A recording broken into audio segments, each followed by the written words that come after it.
Oharkabe batean zure smartphonea desagertu egin da? Telefonoaren lapurreta baten biktima izan zara? Hainbeste diru gastatuta, olako gailu batean normala da hau berreskuratu nahi izatea, eta bere barneko datuak ezabatzea. Hona hemen, hainbat argibide. Polizia deitu aurretik zure smartphonea blokeatu behar duzu. Honetarako nahikoa da beste gailu edo ordenagailu batekin Googleek duen administrador de dispositibosera joatea, eta bertan Androiden sartu duzun Google kontuarekin sartzea. Horrela, zure telefonoa blokeatu eta beharrezkoa bada datuak borratu ditzakezu. SD txartelarenak ez ezik. Administrador de dispositivos erabiliz, posible izango da zure mugikorra non dagoen jakitea, lapurrak hau itzali ez duen bitartean. Dena den, badaude beste aplikazio batzuk zure mugikorraren segimendua egitea ahalbidetzen dutenak, Googleeko zerbitzu aktibo ez dagoenean ere. Hala nola, Avast, Cerberus eta beste hainbeste.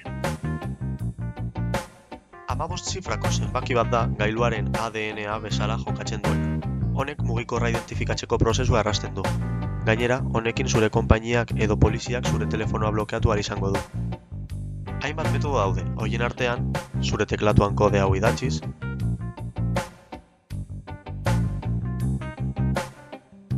edo panel de control de Google erabiliz.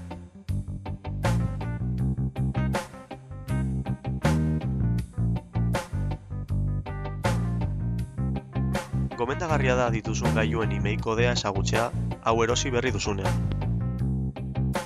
Behin zure smartphonearen email kodea eta posizioa duzula, lapurreta polizian eta zure operadoran denuntziatzea besterik ez duzu. Denuntzia bat jartzeak ez dizu bermatzen gailua berreskuratzea, hala ere, zin txartela ezingo dute erabili.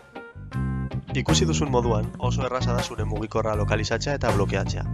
Baina datuen galera saihesteko hobe da periodikoki segurtasun kopiak egitea eta hauek leku seguru batean gordetzea.